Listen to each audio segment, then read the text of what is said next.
నిత్య, నేను వరుణ్. వరుణ్, నీతో మాట్లాడాలి. నీకు ఫోన్ చేయొచ్చా లేదా అని ఆలోచిస్తూ ఉండిపోయాను.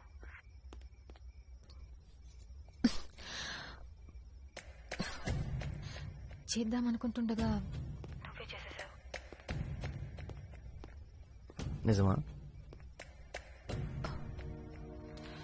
ఏమనుకుంటున్నావు నిత్య? ఎందుకు వచ్చావు ఇవాళ? ఏం చేద్దాం అనుకుంటున్నావు?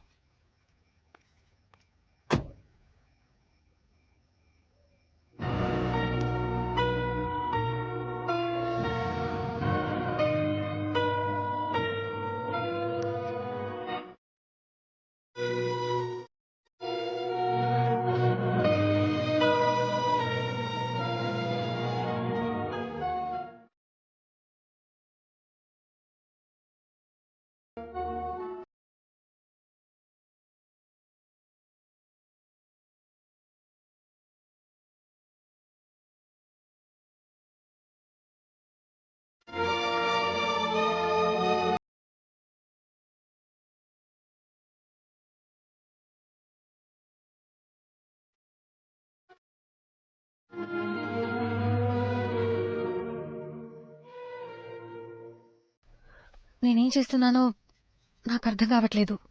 ఒకవేళ నువ్వు వెళ్ళాలనుకుంటే వెళ్ళు.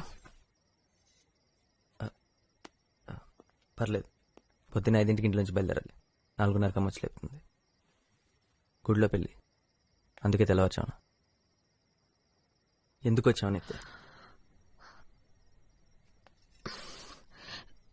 నేను విష్ చేసి జరిగిన దానికి సారీ చెప్పాలని వచ్చాను. I don't want you to hate me. అది నాకు చాలా ముఖ్యం. కుదరదు నిత్య. ఐ హేట్ యూ నిత్య. నన్ను, నా ప్రేమని నువ్వు ఎప్పుడు అర్థం చేసుకోలేదు. You don't deserve my love. ఇదే టెర్రస్ పైన నిల్చుని నన్ను కూడా నీతో పాటు తీసుకెళ్ళమని వేడుకున్నాను. అప్పుడు నాకు అలాగే అనిపించింది. నువ్వు నన్ను అర్థం చేసుకోలేదని, నా ప్రేమ నీకు తగదని, you don't deserve my love అని. నేను మనపడికొచ్చాను కదా నిత్య. వరుణ్, ఇంకొద్దు వరుణ్. ఇదెన్నోసార్లు జరిగింది. ఇంకా గొడవలొద్దు. మనం గొడవ పడద్దు. ఫ్రెండ్స్ కానీ విడిపోదాం అని చెప్పడానికి వచ్చావు, అంతేగా? అంతే. సారీ. నేను వెళ్తున్నాను. రేపు మరపడి వెళ్తున్నావు కదా? నీకెలా తెలుసు? మన ఇద్దరికి వాళ్ళిద్దరే కామన్ ఫ్రెండ్స్. నీ గురించి వాళ్ళు అస్సలు మాట్లాడరే. అది నాకు తెలుసు. కొత్త కారా? నాది కాదు, నాన్నది. ఓ ఓకే. నిత్య,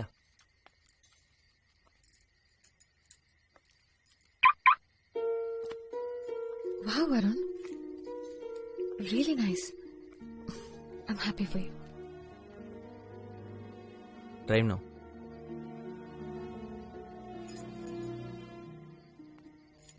నువ్వు నాకు రుణపడి ఉన్నావు. నేను ఎన్నిసార్లు నీ కారు నడపలేదు. అంటే నేనే నీకు రుణపడి ఉన్నాను నీ కారు నడిపించినందుకు. సో రుణం తీర్చేసుకుందాం. ఏమైంది? Nothing.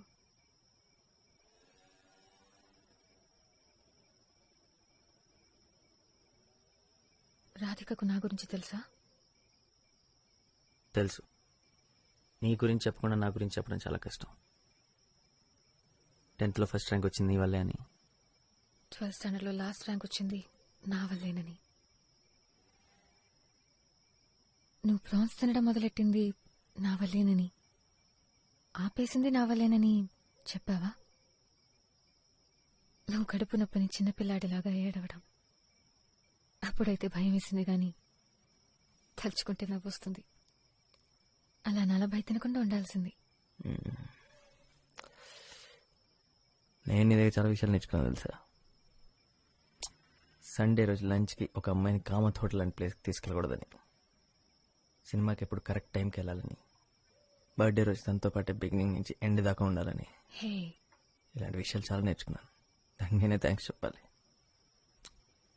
అయినా నువ్వు నా దగ్గర చాలా నేర్చుకుని ఉంటావు కదా.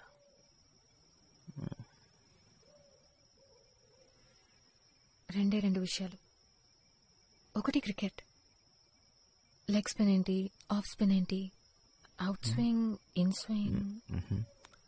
Adam Gilchrist Australian wicket keeper అని నాకు తెలుసు. ఇలాంటి అందమైన ఫారెన్ ప్లేయర్స్ గురించి అడిగితే ఈజీగా చెప్పేస్తాం. సరే, రమేష్ పవార్ ఎవరు?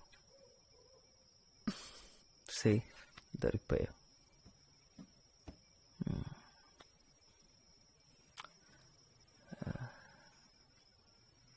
సో నువ్వు అరేంజ్డ్ మ్యారేజ్కి ఒప్పుకుంటావని నేను అస్సలు అనుకోలేదు.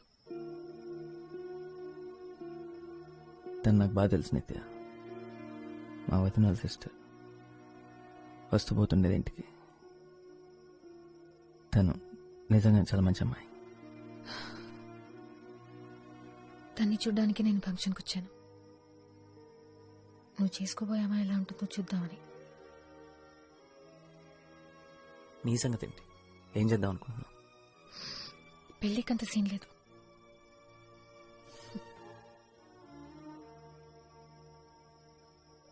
ఎందుకు నిత్య? పెళ్లి గురించి ఎప్పుడు మాట్లాడుతుండేదాన్ని కదా. పెళ్లి గురించి కాదు వరుణ్, నీతో పెళ్లి గురించి.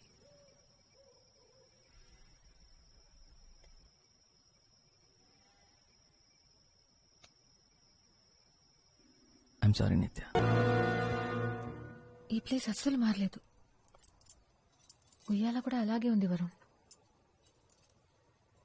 మిడిల్ క్లాస్ కాలనీ నిత్య, మారదు. నేను కూడా ఒకప్పుడు ఇక్కడే ఉండేదాన్ని, మర్చిపోయావా? ఒకప్పుడు నువ్వు కరెక్టే నిత్య. కాకపోతే ప్రాబ్లం వచ్చినప్పుడల్లా నాకు ఇది అవసరం లేదు, నన్ను ఒంటరిగా వద్దండి అని ఏది తెంచేసుకోకు. సరే, అసలు నువ్వు నాకు ప్రాబ్లమే రాకుండా చూడాల్సింది వరుణ్. నాకిదంతా అవసరం లేదని నేను అనగానే నన్ను వదిలేసి వెళ్లాల్సింది కాదు. నీ పెళ్లికి 3 గంటల ముందే నేను ఈ విషయం చెప్పానని నువ్వు గుర్తుపెట్టుకో.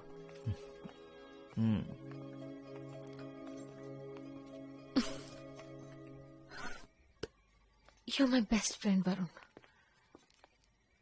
నా గురించి నాకన్నా నీకు బాగా తెలుసు, అలాగే నీ గురించి నాకు. ఇవన్నీ చెప్పడానికే వచ్చాను. ఇదంతా చెప్పడానికి వచ్చావు, ఇంకేం లేదన్నమాట.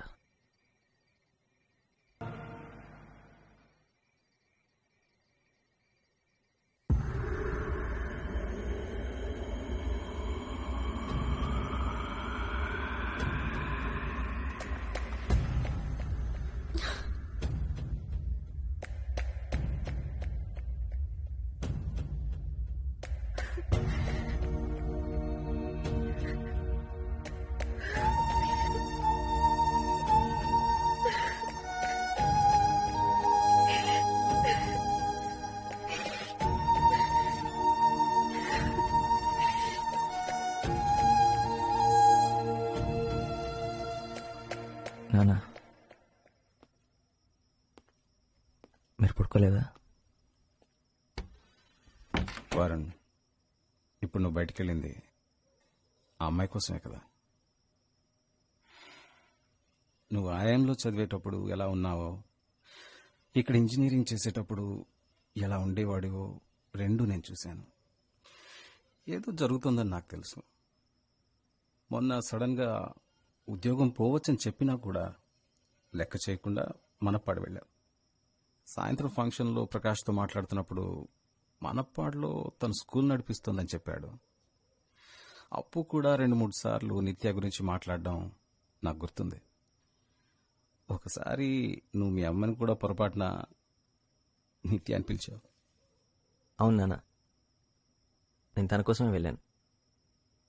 తన్ని కలవాలనే వెళ్ళాను, కలిశాను, గుడ్ బై చెప్పేశాను. గుడ్ బై చెప్పగలిగావా? ఇప్పుడు ఏం చేయాలో నీకు అర్థం కావట్లేదు కదా? రాధిక, ఆ మాత్రం భయం ఉండాలి. రాధిక ఈ ఇంట్లో పిల్లలాంటిది. తనని బాధ పెట్టడం కరెక్ట్ కాదు. నువ్వు వేరెవరినో ప్రేమిస్తూ తన గురించి ఆలోచిస్తూ రాధికని పెళ్లి చేసుకోవడం కరెక్ట్ కాదు. తనని సంతోషంగా ఉంచలేవు. అది చాలా తప్పురా. తను కూడా నిన్ను మర్చిపోలేదు కదా. ఇప్పుడు నీ ప్రాబ్లం ఇది కాబట్టి దీనికి ఏం చేయాలో నీకు తెలుసు.